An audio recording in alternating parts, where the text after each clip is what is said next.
TAFS is leading the charge to make the 2024 Broker Carrier Summit possible, and we are so excited to have their support. In case you haven't heard, TAFS offers much more than freight factoring. It provides a comprehensive support system for trucking companies of all sizes, specializing in fast and efficient invoice factoring with the ability to pay carriers in as little as 1 hour. And TAFS services go well beyond factoring, offering a fuel card that unlocks major fuel discounts, flexible business loans that are designed to cater to the distinct needs of a carrier's operations, a dedicated, responsive client experience team, and much more.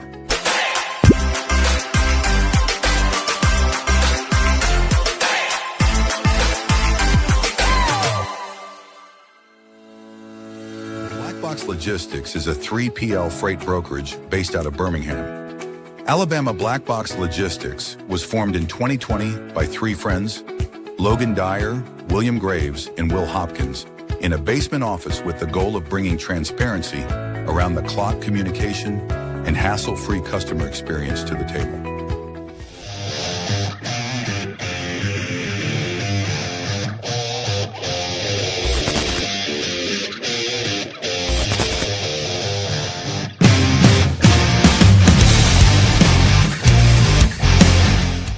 LoadBase is a logistics software solution that simplifies the process of tracking carriers.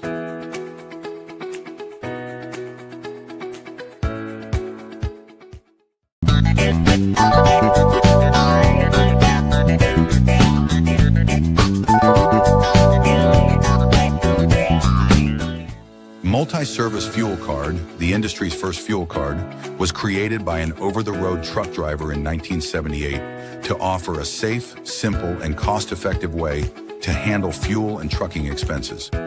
Initially, it addressed safety concerns of carrying cash on the road. Today, it combats advanced fraud with best-in-class technical and personal support.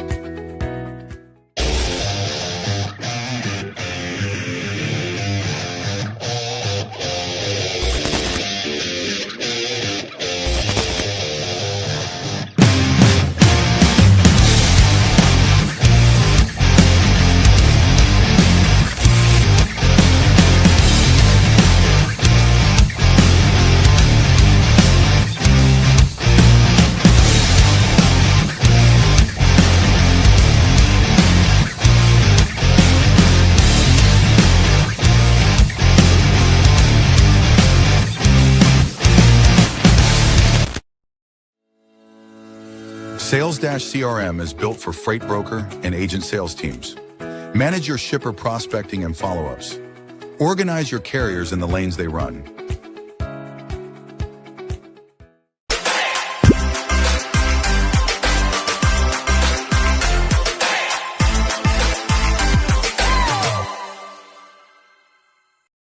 HD Ships is a leading logistics provider specializing in sustainable and tech-driven freight solutions. With hubs in Reno, Phoenix, and London, we deliver comprehensive services, including full truckload, expedited cross-border, and intermodal freight. Leveraging proprietary technology, we offer 24/7 tracking, real-time visibility, and advanced automation to ensure safe, compliant, and efficient transportation. Our commitment to sustainability enables clients to offset emissions through carbon credits, aligning logistics with environmental goals. At HD Ships, we prioritize transparency, reliability, and exceptional customer service, empowering clients to achieve seamless, sustainable logistics solutions worldwide.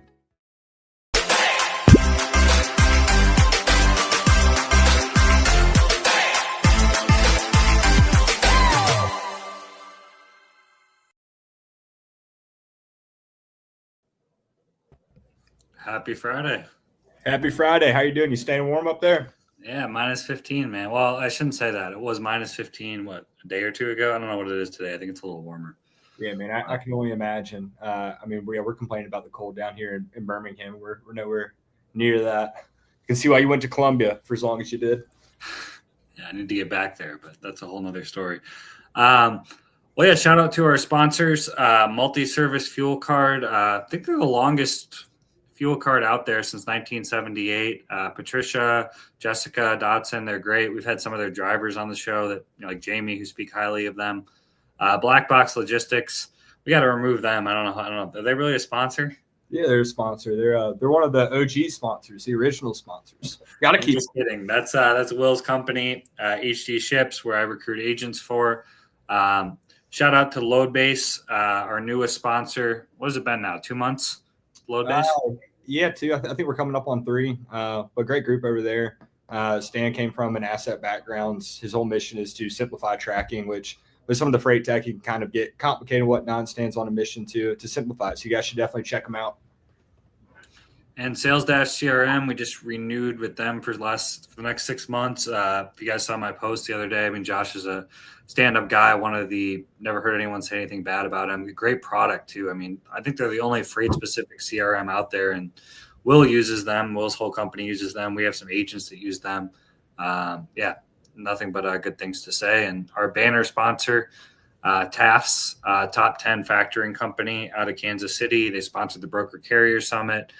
Hit up Ryan or Rob. Great rates, great people. I know Ryan's going to be in Vegas for Manifest. Yeah, awesome. Well, yeah, we got a great guest today, a man that really doesn't need an introduction if you're active on LinkedIn, FreightWaves. We got Dooner, award-winning podcaster, executive creator at FreightWaves. We'll go ahead and bring him on the stage. Dooner, happy Friday. What's up, guys? How you doing? Doing good. Thanks for joining us. Matt, do you still have this is a question everyone wants to know. Do you still have both kidneys? Yes. I survived Colombia. I got all my body parts still. Appreciate that, man. I like the journey. I'm glad you shared that. I'm like, people out there, if you don't use like LinkedIn or X, use it, especially if you're in freight. Like, this is how we've all met each other. Yeah. Never met these guys in person. Like, this is how we know each other. It's how the world works.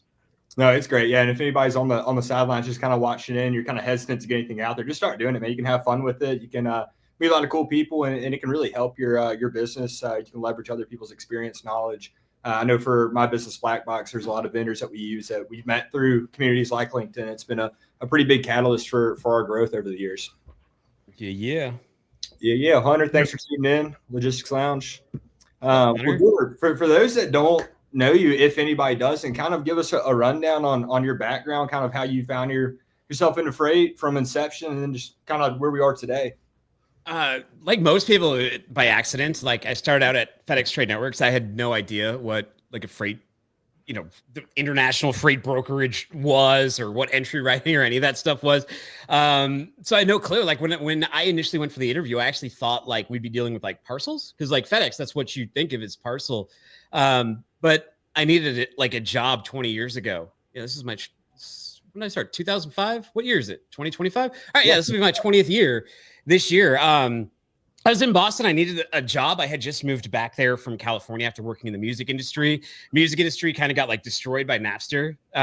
So there was no money in there. So after a while, I was like, dude, I can't make it. It was fun like in my early 20s, but I couldn't make a living. So I flew back to Boston. I was living in an apartment in Dorchester with 2 other people. And after a few months, didn't have a job, went down to FedEx, got in there, started dealing with Reebok, because this is freight. So FedEx lands a massive account like Reebok. What do? Hire 2 guys, me and a Brazilian dude off the street who never worked freight, to run the account. So it was cool. It was like trial by fire, but I got to learn a bit. FedEx is like a great place to learn because they have a lot of training, a lot of good training in there. But the problem is like they didn't really pay that well. So after a few years of jumping departments, I had to go around. I went over to the sales side for 3 or 4 years. I went to the marketing side at Freight Plus. And at some point I got fired from sales and I decided to start a podcast. This was in late 2016. I started a show called The Shipping Pod. I'd been a big podcast fan. This was like, Joe Rogan, Adam Carolla, Bill Simmons. And I noticed that in freight, there was barely any podcast. There was one guy, Adrian Gonzalez, who had a show. He was also Massachusetts. He was a very arrogant guy. Maybe he's better now. But when I was starting out, I asked him for some advice. He didn't give it to me. So I still remember that Adrian. Not that I'm here to settle scores, but I'll always remember that, Adrian. Is he still doing a podcast? I don't know who that is. He's a boss. You wouldn't really know him. He's not even that active anymore. But so he was doing a show, and initially I tried to like hook up with him. He didn't have any interest, and I started a show. This guy called Ryan Dooley, cool guy. But after 9 shows, he quit the show. I started running with it. This guy, Steve Aborn at Freight Plus, started hearing the shows, and he hired me to be their director of marketing and start a show called Consulting Logistics for them. I did that for 2 years. And in 2019, I noticed that this company, FreightWaves, because I used to write their newsletter and I have to do like news breakdowns, and I was seeing FreightWaves come to the top of trucking and supply chain results. Like the more and more I would Google and have to do these, and I was seeing FreightWaves. And then they threw this event called Market Waves. It looked so different than all freight events. Most freight events, especially in Boston, I'd been to, had like, overhead fluorescent lighting, and it was like the least sexy like environment possible. Stale danishes, the same exact people, ill-fitting suits, all that kind of stuff. And their event looked so much more to me like an event that I'd been to that HubSpot throws down at the Boston Convention Center. What's the name of that event?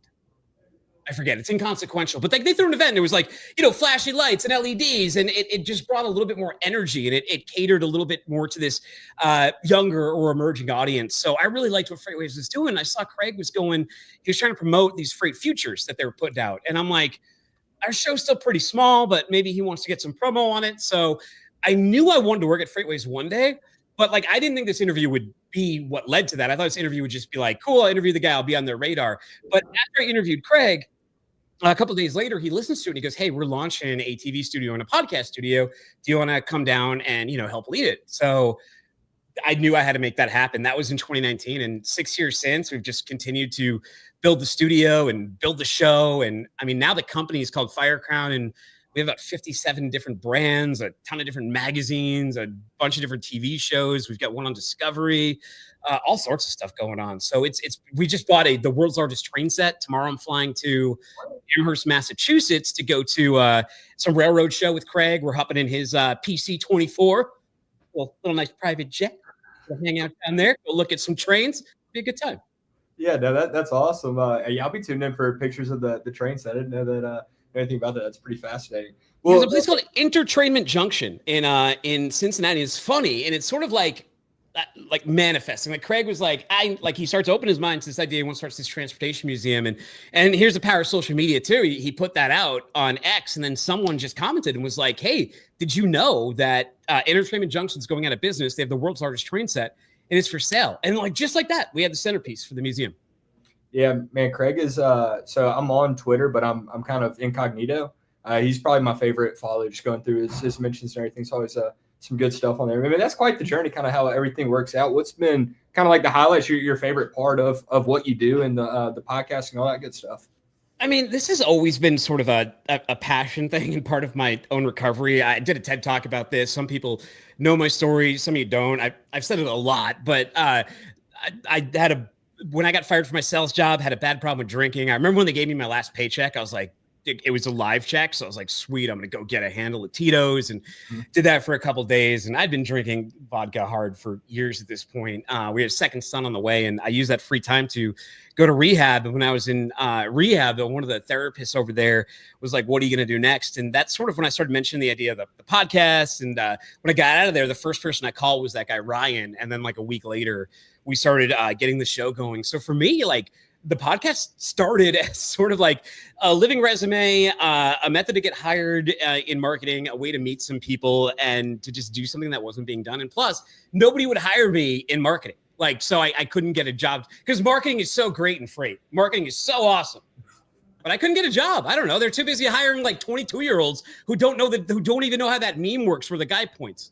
The meme works the guy. Have you seen marketing? I feel like marketing's changed just in the last couple of years that I've seen. But I mean, it has. How has it changed? I guess since when you got into it in 2016. It was so dry, man. I cut the path. I cut through that little jungle. I helped do that. Like, there was no one around doing memes on this site. There was no one doing humor. There was nobody doing informal. There was nobody doing a podcast like a podcast should be done. There was like a webinar with stripped audio, So it was a very sort of empty field at first. It was tough to get guests at first. It was tough to have people on, but like, once you start doing for like 20, 25 episodes, people start seeing you're like in the scene and you're around, and they start seeing people comment and they see people they know come on. It started to grow. And then you see, certain sites that like people like Paul and stuff. Then like Freight Caviar comes along and they bring some of the humor in and stuff too. And then people have seen the popularity of stuff like What the Truck, Freight Caviar, and they go, oh, okay, you can actually do this marketing that every other industry does like here in freight. It doesn't, just because it's B2B, we still have to communicate to human beings, right? I mean, people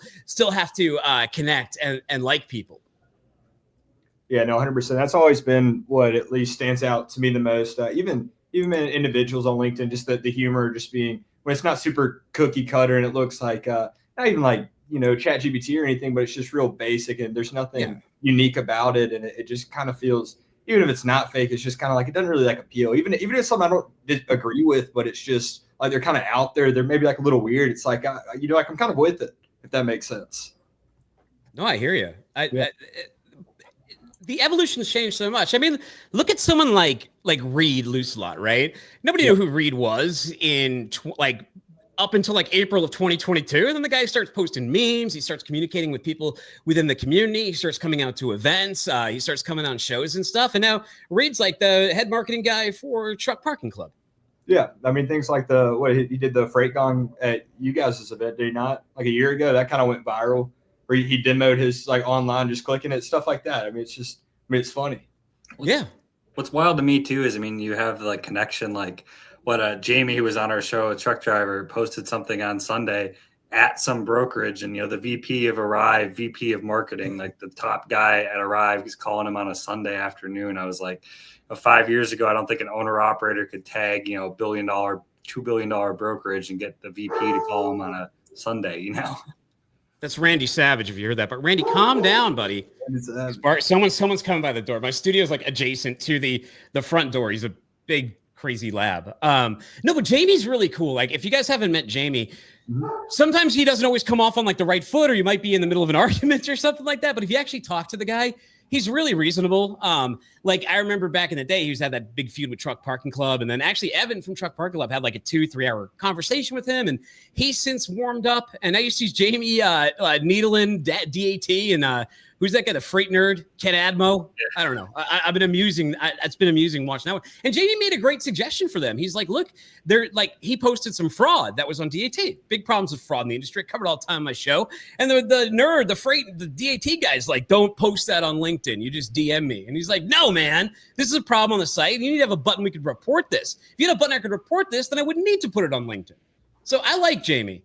We've had him on our show. He's been on our show, 2 or 3 times, Will? We had him and John Rogers on together, which was a fun episode. Oh, do they butt heads? A little bit, but they did it in a respectful way. They're friends now. They call each other, I guess, once or twice a week now. They disagree on a lot of things, but they're actually pretty good friends. I think Jamie's that kind of guy, right? I think like you kind of respect, because you can fight with him, but like he won't hold it all that personally, like it's just the way he talks. And sometimes during those talks, things can be heated, but if you actually talk, he's reasonable. He's a cool guy. And if he calls you out, take the time to talk to him. It's cool seeing more drivers come over from the X platform. I feel like there's been a more influx, maybe just in the last 6 months or year, of more drivers coming over to LinkedIn, which has been cool to see. Yeah, it has. There was like, I remember like 2 or 3 years ago, like at the start of the pandemic, drivers had a little bit more time, I think.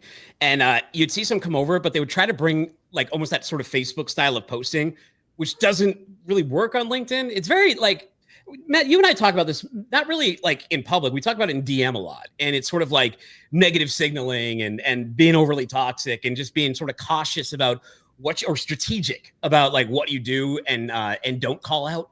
You know what I'm saying? And I think a lot of drivers, like initially when they came in, they would come like with like swinging that battle axe, and they realize you got to kind of soften the message a little bit on LinkedIn if you really want to get results. And I don't say like don't be real, but I'm saying like you got to know your audience, which is 2 different things. 100%. So is that something that you consider, because you're obviously active on a bunch of different platforms? So do you have one strategy for one and then another one for another? Or you just kind of run with it? No, I've always felt like, on X, it's just the thing I like about X is it's more like the Sketchpad, because it's way more rapid fire. The thoughts can be way more staccato. You can just fire things off. And if something works, then it's like, okay, I'm going to bring that to LinkedIn. If it doesn't work, then it's like, no. So I usually use that.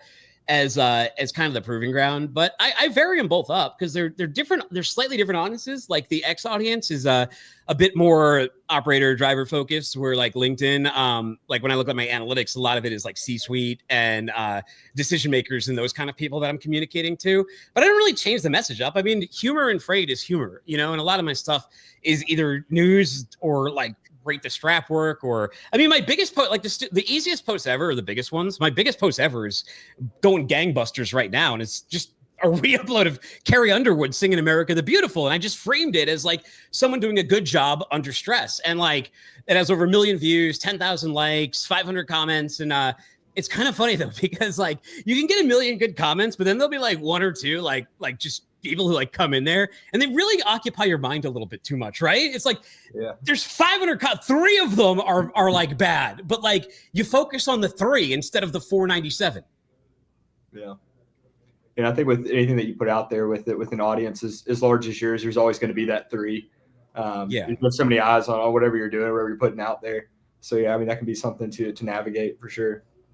The thing I like about LinkedIn though is I always feel like the sort of the views and the metrics there seem more realistic than like TikTok or even X. Like when something does really well on LinkedIn, you see a ton of engagement, unless it's like someone bought the views. You'll never see 1,000 likes and 2 comments. When you do, you know that person like bought like a bunch of clicks or something because they don't actually register in the analytics.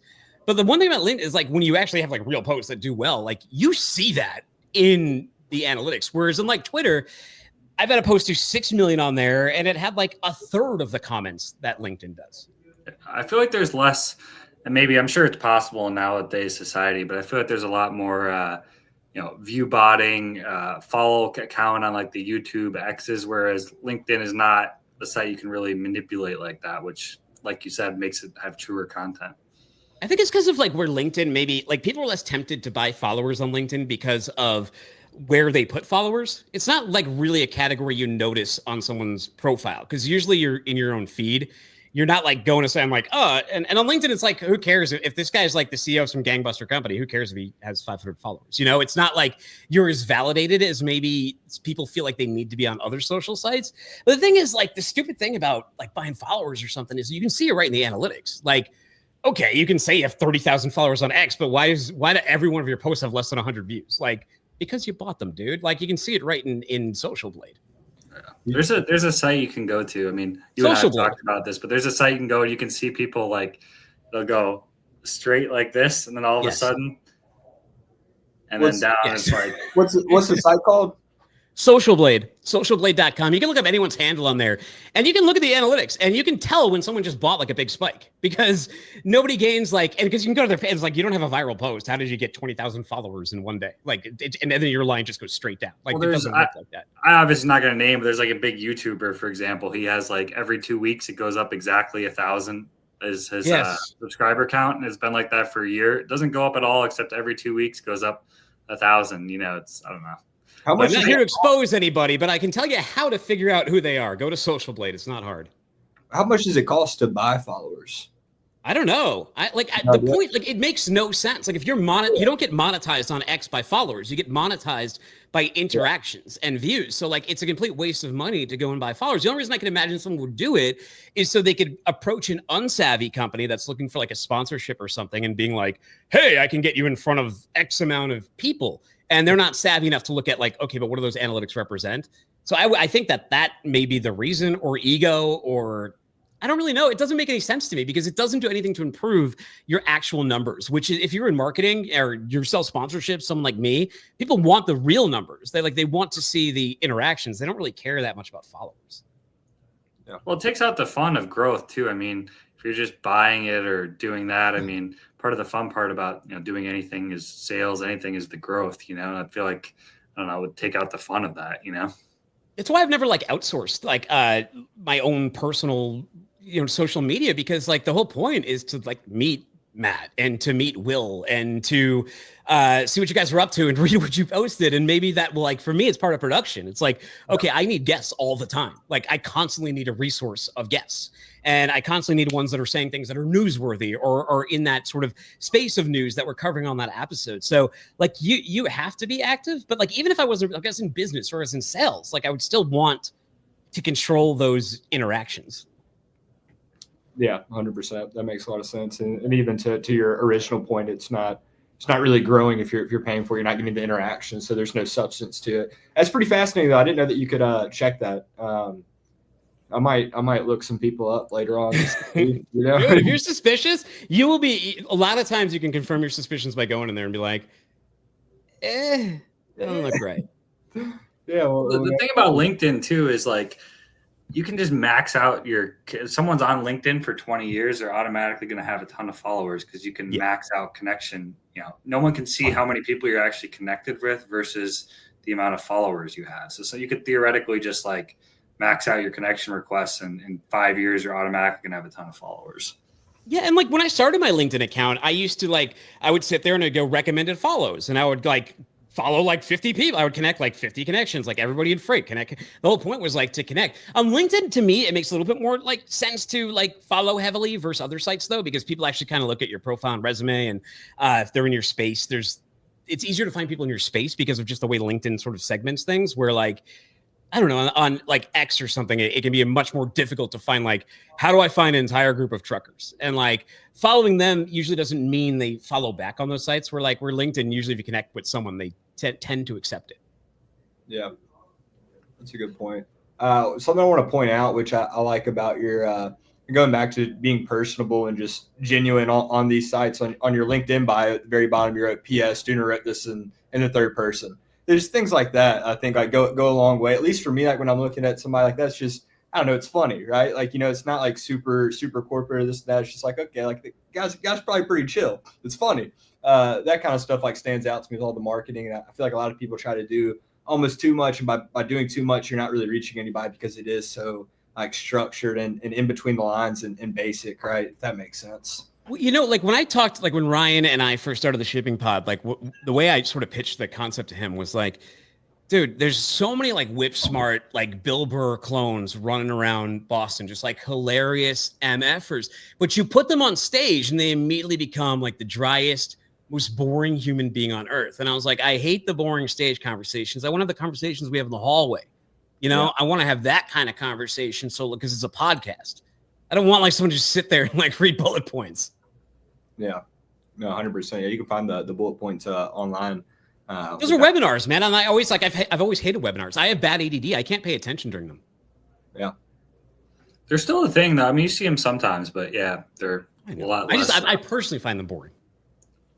Yeah. Well, what do you think some other, like, you know, mistakes you see or good thing? I mean, I feel like every week now you're seeing, like, a new podcast, or it's kind of cool how content is obviously growing. It's good for everybody, but you get a lot of people reaching out, like, you know, what are the, you know, top 3 things you would recommend or or not recommend, or what are you kind of seeing now that it's kind of exploding? I mean, I don't know. I feel like my feed, I see a new podcast every week now. So yeah. I mean, for me, because I work on this side of it, like, I don't catch, like, it's like when I worked in the music industry, after, like, when you're not working, like, I didn't want to listen to music anymore. That's actually how I got into talk radio, which led me to getting into podcasting. And you know, because I do this for a living and I hear all the FreightWaves podcasts and I got to do my own, like, I don't listen to that many outside podcasts. My advice is, though, like just follow what works. I mean, in B2B, you don't need to be, like, a massive show. All you got to do is connect with the right audience. And, you know, if you're not connecting with that audience, that's where you're screwing up. If you're trying to reach the C-suite, you know, and your show's not, then that could be a problem. If you're trying to reach owner operators and you're not, that could be a problem. But I mean, I've done, we're just about on the 800th What the Truck. I've done a bunch of other shows in FreightWaves. Before I even got to FreightWaves, I had an entire career as a podcaster for a few years too. And it's just kept work. What worked for me in the beginning, though, I used to edit myself. Like, now I just do it live. But at first, we used to record them and have the interviews, and to get good at talking and to learn my own sort of vocal tics and to get sick of saying and stuff like that. If you edit yourself, you will learn very quickly. You can save a lot of time by just figuring out how to speak and to get those annoying sort of tics out there, all those sort of crutch words and stuff. So editing was super helpful and beneficial. I mean, it was necessary. I couldn't hire an editor anyway, so I did it myself. I went to school for audio, so it wasn't like that big a deal to me. It's very time consuming. But when we were able to jump to do the show live, I was really excited because I wanted the option of doing what we would have done recorded, but do that all live and save so much time. And we've been live since 2019. Yeah, I'll say for me, so Two Dogs, we do it live, right? I usually don't listen back to them, but if I go on anybody else's and I listen to myself and I hear the as I didn't realize how much I said it or like. So, I mean, that's a great point as far as editing and seeing it and becoming more apparent. Your show was actually the first one I ever did that was live, and it kind of shook me. I was, backstage and I was on, then you're all amped up. It was a whole different beast when you're live. It's you can't edit it. It's out there. So I enjoyed it. That was one of my first. That was my first live experience. It's you got to be patient too. I think in this, again, we're almost at 800 shows. It took me to show 675 to get syndicated on SiriusXM.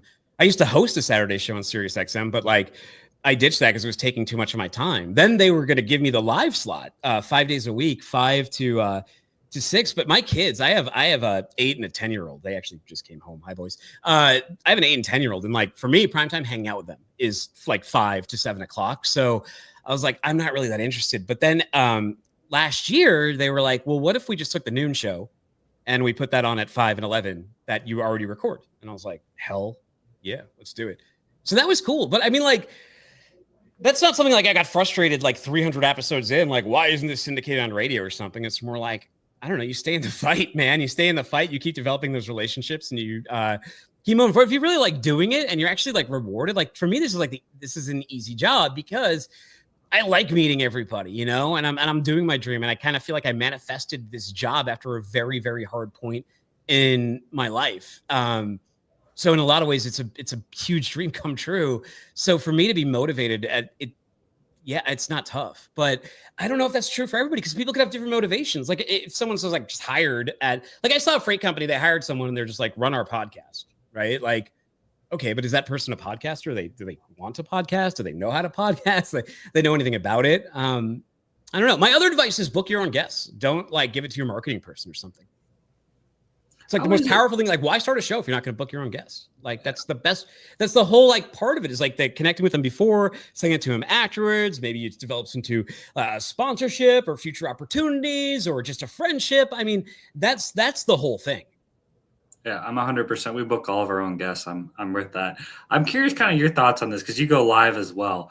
Do you notice we had, for example, we'll name them some massive C-suite, we're trying to get on our show and we totally understood, but they want it recorded first. Do you run into that sometimes when you're talking to, C-suite just because, with all the PR, marketing, compliance, they don't want, the wrong, thing to be said? Or are you, for those type of shows, are you pre-scripting them?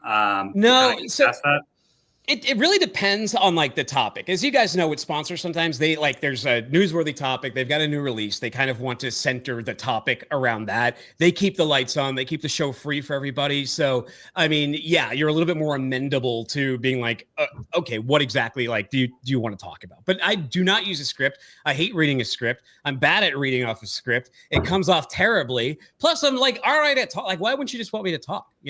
If you need me to say some bullets, just give me some freaking bullets, and I'll figure out how to say them to my audience. I get very offended if you try to write dialogue for me. You don't know how I talk. I've had someone do that too. They said they try to write it was my voice. It was so weird, and I'm you really expect me to read this? No. In terms of not coming on, no, but I mean, I think we're big enough that people are, if you're no, sorry, it's a live show at noon, instead of being well, I'm busy, they'll be can I come the next week or something, But there's never any pushback to do it recorded, if it's a well, no, because I won't do it. Okay. Yeah. The only time I do that actually is like Darren Brewer was in town when F3 was here. And because F3, the production crew, my film crew, is busy filming like not just my show, all the stuff at the event. So that particular one, because he was in town and I really wanted to do the interview, we went and recorded it at the studio, then aired it that Monday. But in general, no. If I got to go away for a week, sometimes I have to like put some shows in the can. And then like the week before, I'll do 5 or 6 shows and then put them out the next week. But I've only recently gotten smart enough to do that. I like for 5 years, I wasn't really taking time off because I'm like, man, I got to keep the bike going, except for Christmas time. But now I realize I can put some in the can and give myself a little bit more freedom. But that's not due to like someone wanting edited control. That's due to me just wanting, time off, or we got to go fly somewhere to film something at the same time we're supposed to be live.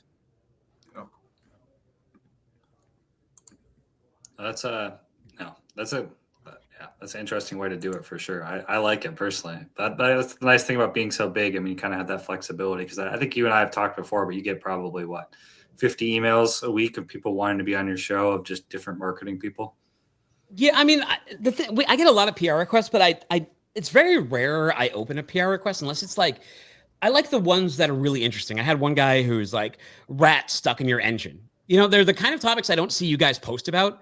Because I already have a huge network. So a lot of my guests are just like, you guys are already posting news, all these business leaders, CEOs and everything. You guys are posting news or commenting on something or strapping something interestingly or already creating enough content out there. I mean, PR people they don't pay you anyway. They get paid by other people. So there's no business incentive to use to take a PR guest. It's just mostly spam. But once in a while, something cool. Like there's a chocolate guy coming on next Wednesday from a big chocolate company that's been around since 1845. So I'm really excited about getting logistics of chocolate, little Valentine's Day stuff. And a nice thing too is he sent me a big box of chocolate too. So, sometimes they feed you, these guests. Yeah. How often do you get food from these guests?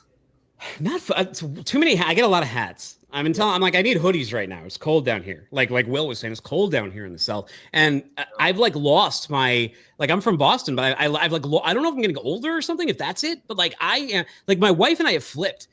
I used to get the house at 68 degrees, I'm in shorts in the winter and everything. And now she's always hot. And I'm putting that shit up to 72 degrees.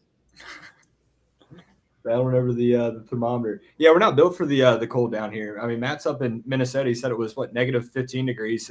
Yeah, a couple days ago. It's a little warmer today. I haven't looked. It's probably above 0 today. Dude, they shut down schools down here if it gets that cold because they don't want kids at the bus stop outside. I'm serious. They did. My kids didn't have school on Tuesday because it was 9 degrees in the morning. Yeah, no, I got that. That's real. They're not equipped. They don't have the clothes to stand down the cold for 15 minutes. It's dude, these buildings aren't insulated enough. Inside buildings, it's colder here too. The ambient temperature, because a lot of places because it's usually warmer, we have really high ceilings and stuff. Mm-hmm. So these rooms get really airy, and then when it gets cold and we get that Tennessee River over here, it's this damp cool, and it gets in your blood, Matt. And I know you're in negative 15, and I know it sounds like Will and I are just crying, but I'm telling you, it gets in your blood. Yeah, no, he's adjusted to it though. I mean, you're born and raised Minnesota, right, man? I feel like that's has something to do with it too. Where you are as you grow up and evolve through life, and then you go to a cold climate or it hits you, and it's just we're not built for it. Yeah. We still close when it's minus 15. All the schools were closed on Tuesday. It was minus 15, minus 20, but we won't close like you guys. We get a foot of snow and school's going to be open. I think they get 5. Don't they get 5 or 7 snow days anyway? So they always find a way. Last year, there was no there was barely. Actually, no. Last year there was that in Chattanooga it iced for 4 days. And the other thing out here is we don't have salt trucks, and it's all hills and mountains. So when it's icy, it actually is really. It's pretty dangerous to drive on the road. Yeah, no, we had one in it was 2016 maybe in Birmingham. We got some unsuspected snow. It's almost like tornado warnings. It had been just so long. Everybody's it's gonna snow, and it never snows, so nobody took it seriously. Everybody's out and about. People got trapped in schools. It was anarchy for 2 weeks in Birmingham. People were sliding wrecks everywhere. It was a big deal. So ever since then, Birmingham, my part of Birmingham, anytime there's any chance of snow, everything shuts down. Everybody's raiding the Publix, the Costco, everything. It's nuts. It's crazy. It's hurricane down there too. If there's ever a hurricane in Florida, they flip out. Yeah, man. Snowing in Florida, man. It's crazy. There's nowhere to escape to. I think that's the mental pressure of this cold down south because there's nowhere to go. Maybe Colombia. Yeah, man, well, even if there is, man, we can't get there because we can't travel in the snow. And it's like, yeah, I want to get out, but it's like, dude, I can't leave my house. I tried to get to Cincinnati. We couldn't get there. There was a blizzard that was like through Kentucky, which was absolutely we drove for 8 hours to go nowhere. It's scary to be on. There was zero plows, zero salt, not a good time. And then it snowed. There was a blizzard in Chattanooga, so I couldn't get out there. So yeah. I don't know, man. Yeah, well, good segue. I mean, Matt, here you got away from Minnesota, the cold. You escaped to Colombia for 6 months. Dude. Colombia's pretty big in the freight world. For those that don't know, there's a lot of nearshoring companies staffing down there. Matt, you want to touch on your experience, kind of dive into that, what you saw, learned? I mean, Colombia is an amazing country. It's interesting though. I think it's kind of like the U.S. Like everyone knows about, Chicago, Los Angeles, like all these meccas for freight, even Chattanooga. But it was fun. I was in a lesser known but a big city, like maybe similar to like a Cincinnati. Like it was the 5th largest city in Colombia, I think 5th or 6th. But it doesn't have a lot of tourism there. It's interesting. I won't name them because I don't know if it's confidential, but where I was, there was one top 10 brokerage that has all their nearshoring operations in Bucaramanga. But other than that, all the Lean's top customers are all in Medellin, Cartagena, like all the popular cities to visit. So I kind of liked being a little bit off the map. Wait, you keep saying Medellin? It's not Medellin? Medellin. In Entourage, they called it Medellin. Probably. Yeah. I went there for 4 days. Shout out Juan. I went to go see Juan. Well, you wanted to watch Entourage, right? Yeah. Who's Juan? We're not on a first name basis with these people. Right, shout out Juan. I was talking to Dooner before the show about this, but Juan, he runs a staffing company out there. Great guy, as well. Juan Banana, and we went out in Medellin for a couple days, but most of the time I was in Bucaramanga. You were meeting the ladies out there. I was seeing you post. You looked like Hugh Hefner. You had like Hugh Hefner. Yeah, that was posting, not on LinkedIn. But it was a good place to be. My girlfriend and I officially kind of called it quits. We were kind of off and on for a bit, but officially called it quits in the fall. So it was definitely a good opportunity to go out there being single. Time to get to Colombia.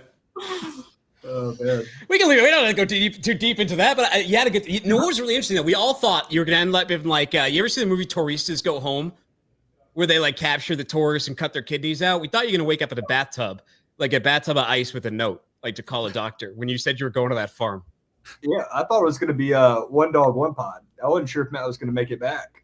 Yeah. There was some concern about that. Well, I told you before I left, I should have shared the text on LinkedIn, but my mom, the last thing she said before I left is, just so you know, we're not paying any ransom money. If anyone asks us for any money, we're not paying for anything. So you're dead if that happens. They sell insurance for that, Do they? Yeah, like kidnapping insurance for when you go out to some of those places. Whoa, I didn't know that. Yeah, I didn't think that Matt was actually going to go. He was in Birmingham right after my office opening, and we had talked about it. He said, let's go to Colombia. And I was like, yeah, man, I'll come with you, because I didn't think it was ever going to come to fruition. Then, like 2 months later, Matt's in Colombia, and he made it back. So, but I will say one thing. I think it's a lot safer than people think. I felt like it's no different than Minneapolis, Chicago, Cincinnati. I mean, there's parts you don't want to go to at night and during the day.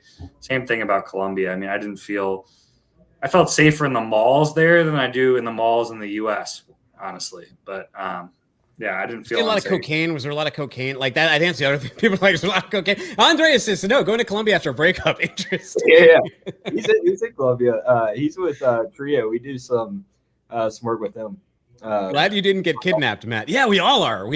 I mean, it would have been good content, but I mean, ultimately not good for you. Yeah. I think it's like the Medellin, what I was talking about before. Like there, people come up to you, ask you, prostitution, drugs, because it's like where all the American tourists and passport bros go. Like I went there for a couple days, but where I was, that stuff, people aren't coming up to you on the street. There's not really very many tourists there. Whereas Medellin, Cartagena, I feel like that stuff is more prevalent, if that makes sense. Is it all staffing company? Because like whenever I hear about it, I hear about like Lean and staffing company. Like, are there carriers and stuff out there? Like, there has to be carriers. Like, they have to have freight. But like, I only hear about the staffing companies. Yeah, I think there's some companies that have their own, direct nearshoring there, like not through a staffing company. They just open up their own LLC out there. but I don't know too much about how the Colombian freight market works. It's kind of everything in Colombia is like a 1 hour flight. I mean, I don't know what Colombia is size wise, but I imagine it's like close to the size of Texas. It's not that, big of a country. So I don't know how freight works, but I'd be interested to see how the Colombian, freight world works. Maybe that's something we can do a show on. We'll find somebody connected to see if there's Find a Colombian freight broker. 100. Yeah. He probably does. Yeah, that's good. Yeah, no, that's great. Well, if anybody has any questions about Colombia, if they're considering a visit, you guys can hit up Matt here. He's basically a local now. He spent a few months down there. Oh, man. But was there anything else? I feel like we touched on a lot of things. Is there anything else, Dooner, that you think we should mention or bring up? What should the people be on the lookout for coming up? You mentioned you're buying the biggest train set. Yeah, we bought that Entertainment Junction.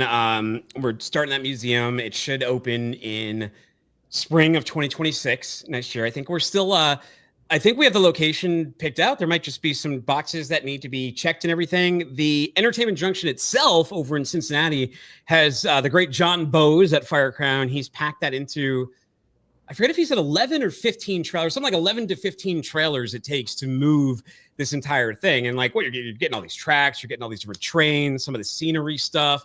I asked Craig to save me some of the buildings so I could put on a Godzilla suit and smash the MFers.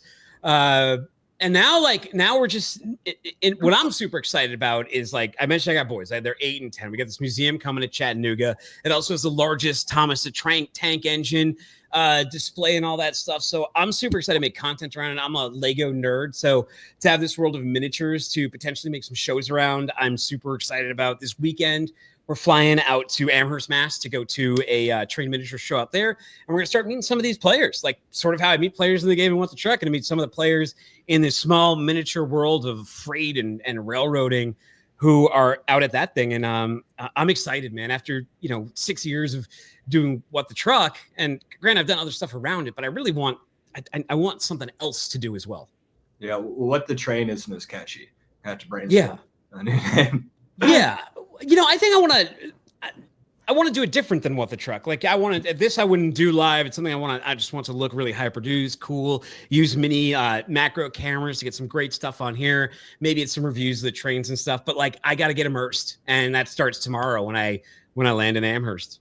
Awesome, man. Well, yeah, that's super exciting. I wish you the best of luck with that. And that's, we'll be tuned in. I want to see the trains myself. So we'll be watching your pages for some content there. Well, F3, I don't know about 2025, but F3 2026, I think the plan is to host it at the museum. So instead of the Chattanooga Convention Center where we're doing it, we're actually turning this museum into our own convention center as well, where we hope to throw F3, a bunch of micro events, teaching seminars, a lot of stuff centered around this museum. It's going to be an amazing time. It's going to be such a field of gravity that draws this industry in. And it's not just mini trains. I mean, that's some of the stuff, but just the whole concept, future of freight, drone displays, future of technology, partnering maybe with Chattanooga College over here and their supply chain program, and getting students involved and having those teaching seminars and leaders come and speak. That's what's really cool. There's so much opportunity to fill that building with life. Yeah. Awesome. Yeah, sounds like tons of opportunities. Very, very exciting for you guys. Well, before we wrap up, anything else, guys? Or we feel like we've touched on everything we wanted to today? Yeah, I mean, we'll probably have Dooner on again, I'm sure, at some point. So, but yeah, we covered a lot of grounds. It was fun. Yeah, man. Well, Dooner, yeah, thanks for joining us. Best of luck on your trip, and we appreciate you very much. Take care, guys. All right, thanks again. All right. That was fun. Yeah, man. Shout out to our sponsors, Multi-Service Fuel Car, been around since 1978. Great people over there. Black Box, I don't know much about them. HD Shift for our recruit agents for. Load Base, Stay in the Man, Tracking. We're going to have him on the show probably sometime, I would think, the next month or so. Yeah. I know Will's demoing his product coming up here soon. Sales Dash CRM, Freight Specific CRM, Josh, great guy. And our banner sponsor, Taft's Top 10 Factoring Company. Hit up Ryan or Rob if you're looking for factoring rates, communication. And that pretty much does it. Yeah. Awesome. Well, we got a new outro video, so you want to stick around and watch it for the first time. I'm about to play it. All right. All right. Well, stay tuned to the page, guys. We'll be back at it next week. Appreciate you guys tuning in. All right. Sounds good. All right. See you, man.